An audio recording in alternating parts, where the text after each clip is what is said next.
Bismillahirrahmanirrahim. Assalamualaikum warahmatullahi wabarakatuh. Video ini akan menerangkan berkaitan dengan pusat bertauliah. Pusat bertauliah untuk latihan kemahiran. Tauliah ini diberikan oleh Jabatan Pembinaan Kemahiran, dan video ini dibuat pada 6 Oktober tahun 2020 dengan merujuk kepada panduan pelaksanaan dan syarat pentauliahan program latihan kemahiran bagi dan tahap tunggal melalui sistem pentauliahan di bawah sistem Persijjinan Kemahiran Malaysia yang dikeluarkan oleh Jabatan Pembinaan Kemahiran Kementerian Semua Malaysia pada 1 Oktober 2015. Okey, ini rujukanlah. Untuk maklumat lanjut boleh rujuk ke www.dsd.gov.my. Okey. Berikutnya, untuk buat pusat bertauliah mesti kena ada syarikat ataupun pertubuhan ataupun agensi kerajaan yang nak buat pusat bertauliah tu lah. Syarikat tu mesti sedia berhad atau berhad dengan modal minimum 50,000. Enterprise tak boleh lah. Mesti syarikat sedia berhad. Kemudian objektif syarikat tu, salah satu objektif dia mesti menjalankan latihan kemahiran. Ataupun pertubuhan atau persatuan. Persatuan ni boleh buat pusat bertauliah. Apa-apa pertubuhan, apa-apa persatuan. Agensi kerajaan, apa-apa agensi milik kerajaan, contohnya Jabatan Tenaga Manusia, Kementerian Semua Malaysia, ada pusat bertauliah yang diberi nama Institut Latihan Pendasar, juga Pusat Latihan Teknologi Tinggi. Ataupun Kementerian Belia dan Sukan, ada pusat bertauliah dinamakan Institut Latihan Kemahiran IKBN, Institut Kemahiran Belia Negara. Kemudian premis tu mesti premis milik sendiri, ataupun kalau sewa mesti ada kontrak lebih daripada setahun. Kemudian mesti mempunyai kelulusan PBT untuk menjalankan latihan dan juga bomba untuk faktor keselamatan. Untuk nak tambah premis yang lebih daripada 25 km, perlu kelulusan daripada KPPK lah. Kemudian nama PB, nama pusat bertauliah. Nama ni kena check dalam sistem myspike.gov.my, sebab ia perlu unik, tak boleh sama dengan PB lain. Nama tu tak boleh ada kaitan dengan GPK. Contohnya pusat bertauliah GPK tak boleh. Pusat bertauliah NOS tak boleh.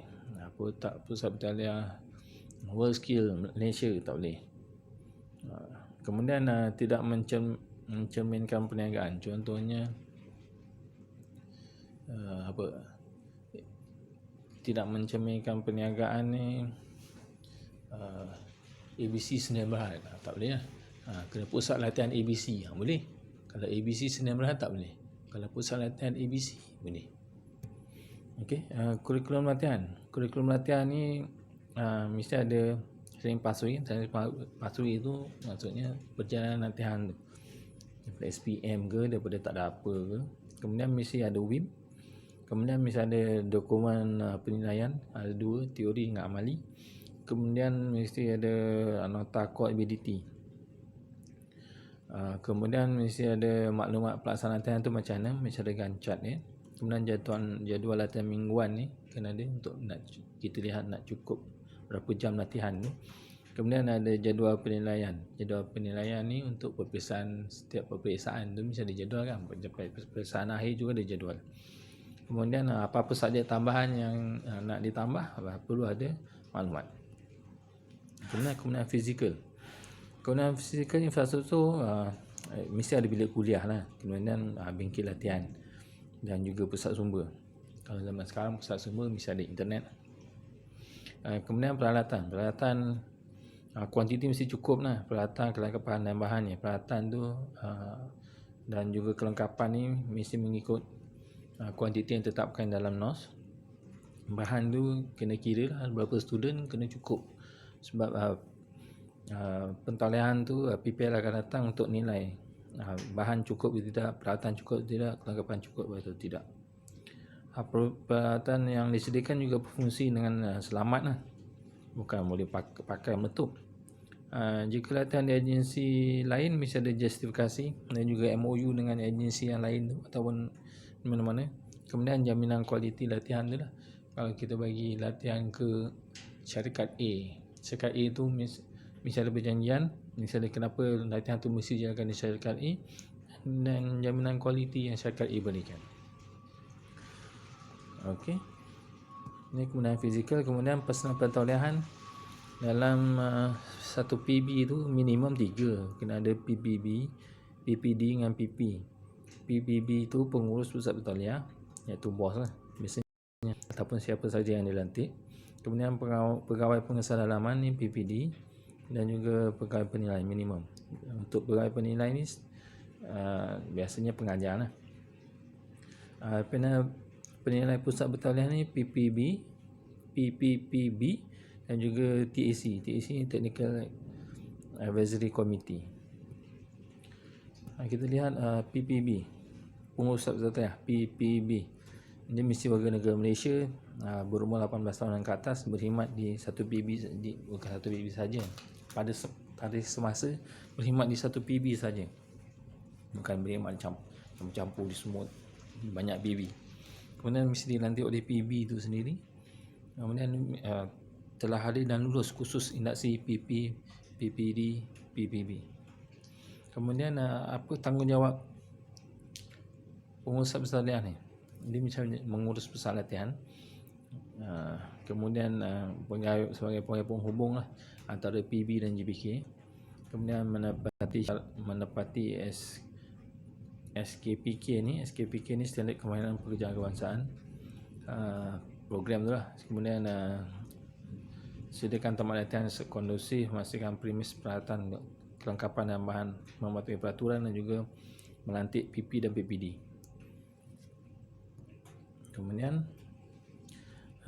PPD pegawai pengesal dalaman, mestilah warga negara Malaysia 18 tahun dan ke atas, berkhidmat di satu PB saja, tak boleh berkhidmat pada masa semasa itu PPD di syarikat A, syarikat B, di PBA, PBB tak boleh. Mesti di satu PB saja. Lulus kursus induksi PB, PBD dan PBB. Kemudian mesti dilantik dalam PPK SPP. PPK SPP ni adalah Perakuan Pengiktirafan Pertaulian sebagai personal pertaulian. Yang ini dikeluarkan oleh SIAS. Kemudian dia mesti dalam subsektor yang berkaitan. Tanggungjawab dia memantau pelaksanaan latihan, sediakan dokumen pelaksanaan latihan, memantau jaminan kualiti latihan dan juga memastikan penilaian mengikut SKPK. Kemudian PP, siapa PP ni? PP ni mestilah warga negara Malaysia, pegawai penilai warga negara Malaysia 18 tahun ke atas, berkhidmat di satu PB saja, dilantik oleh PB, lulus kursus induksi PP, PPD, PPB, mesti ada kursus mengajar, lulus mengajar ni VTO I 0303 ataupun yang baru I 0303 2014 dan juga telah berdaftar dengan PPK SPP. Tanggungjawabnya merangka pusat latihan dan mengesahkan pelajar tu telah terampil lah. Bimbing pelajar menyediakan rekod keterampilan, yang ini buat portfolio dan mendaftarkan pelatih di MySpike dalam sistem pengurusan latihan kemahiran. Panel penilai pusat bertauliah, siapa dia? Yang ni PP, PPD, PBB tu satu grup. Kemudian dia kena meeting lah.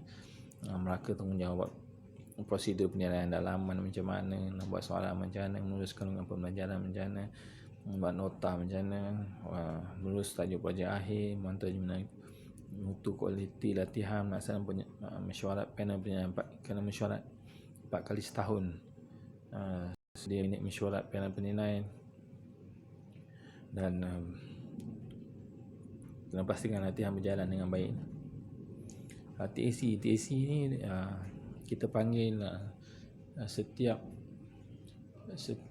khusus setiap program yang ada tu mesti subsektor lain-lain lah. Kita kena panggil mereka yang bekerja di industri seorang untuk duduk di dalam jawatan kuasa ini. Tanggungjawabnya untuk beri nasihat aspek teknikal kepada PB. Contohnya mesin yang gunakan sesuai ke tidak. Aspek teknikal lah, bukan aspek-aspek lain. sahkan soalan penilaian. Soalan tu kita bagi mereka untuk sahkan. Boleh menjadi panel pembentangan projek akhir untuk level 4 dan 5, level 4 dan level 5 ni. Kemudian pusat pertauliah, permohonan pentauliahan. Biasanya pilih kemahiran. Pilih kemahiran yang ditauliahkan. Dapatkan NOS ni nak beli ke nak download ke. Okay. Kalau download kena beli dulu, baru boleh download. Pilih satu NOS. Kemudian analisa keperluan yang mengikut NOS tu. Kemudian hantar permohonan. Kemudian JPK akan buat lawatan verifikasi. Kemudian akan adakan mesyuarat jawatankuasa. Kemudian kalau lulus, terima sijil akuan. Yang ni contoh orang permohonan PB muka surat pertama. Ada banyak muka surat ni. Muka surat pertama untuk permohonan baru, pindaan, pembaharuan, tambah program. Kemudian ni kalau nak tutup program, nak tutup PB kena mohon juga. Okey, kemudian yang terakhir sekali, KPP ni ketua pengarah permohonan kemahiran boleh gantung atau batal pentauliahan. Ini menurut Seksyen 29 Atas 652 kira JPK boleh gantung atau batalkan pentauliahan yang tak mengikut spesifikasi yang telah ditetapkan.